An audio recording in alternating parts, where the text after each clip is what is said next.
Assalamualaikum warahmatullahi wabarakatuh. Saudara-saudaraku tercinta, kembali lagi ke HP Hikmah Pantun. Metik tomat yang ada di taman, buat semur dan soto kaki. Salam hormat dari saya Taufikur Rahman. Semoga semuanya terus pada panjang umur, murah rezeki. Amin wa ya mujibas sailin. Dalam kitab Riyadhus Shalihin di urutan hadis ke-562, di mana di situ ada sumpah baginda Rasulullah Sallallahu Alaihi Wasallam yang mesti kita ketahui. Di sini isinya sumpah.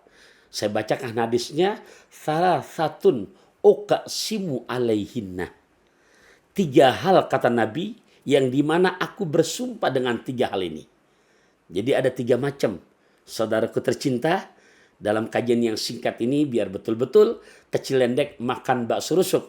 Walaupun pendek betul-betul masuk. Maksudnya menjadi ilmu yang kita bisa serap dan pahami.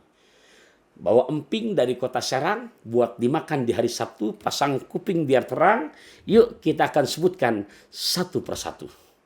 Yang pertama, Nabi bersumpah, mana koso malu abdin min sodakoh. Tidak ada ceritanya harta menjadi berkurang dengan sebab dipakai sedekah. Tuh, buat kita semua nih. Jadi sedekah jangan nungguin kaya. Justru kita mulai setiap kehidupan kita selama masih hidup, jadikan moto dalam diri kita, tiada hari tanpa berbagi. Dan urusan begini, Nabi sampai bersumpah, saudaraku. Jadi betul-betul nggak usah takut menjadi kurang.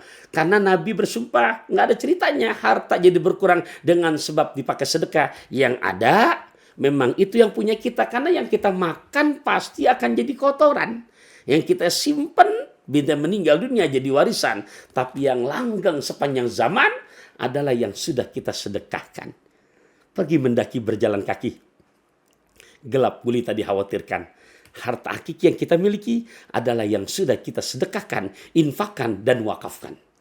Dan yang kedua, sumpah Nabi, wala zulima abdun sobaro ilaiha illa zadahullahu ta'ala izzan. Tidaklah seseorang yang dia dizolimi, baik secara lisan maupun secara perbuatan, atau dengan cara-cara yang sifatnya untuk menjatuhkan orang.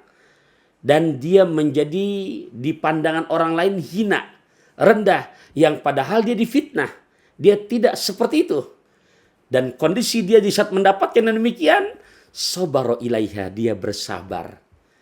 Dia balas dengan doa yang diadukan kepada Allah Subhanahu wa ta'ala.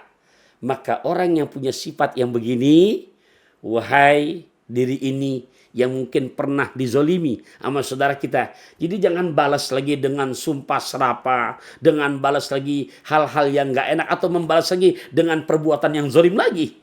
Karena Nabi bersumpah yang kedua ini, di saat kita balas dengan kesabaran, kita balas dengan berdoa kepada Allah, hakikatnya illa zadahullahu ta'ala izzan, melainkan Allah pastikan angkat derajatnya orang yang seperti ini.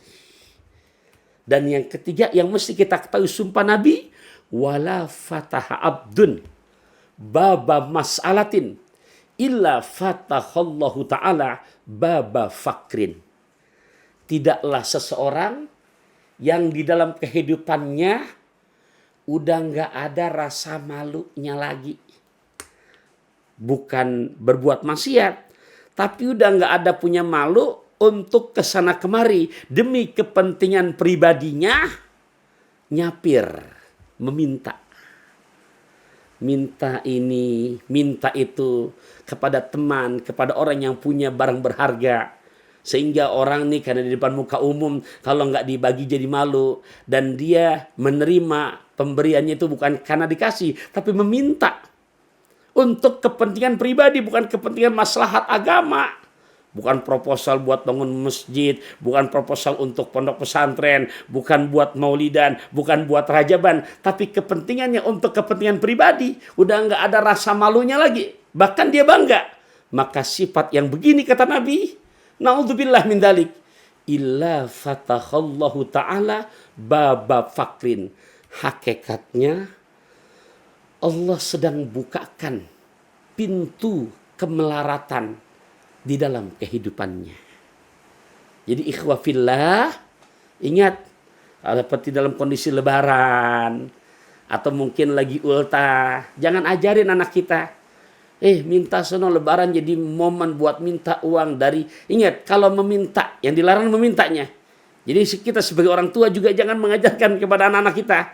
Lain halnya kalau dikasih. Kalau disasi, ini justru ada salah, ada markisah. Kita nolak berdosa. Ini yang dipanggil baru. Kenapa? Ikan mas koki berwarna-warna, rezeki nggak kemana-mana. Ya Allah, 3 sumpah Nabi yang mesti kita ketahui. Mudah-mudahan dalam kajian yang singkat ini bisa betul-betul makan lesehan ampi ke Sukabumi. Mudah-mudahan bisa buat dipahami. Akhirul kalam. Wassalamualaikum warahmatullahi wabarakatuh.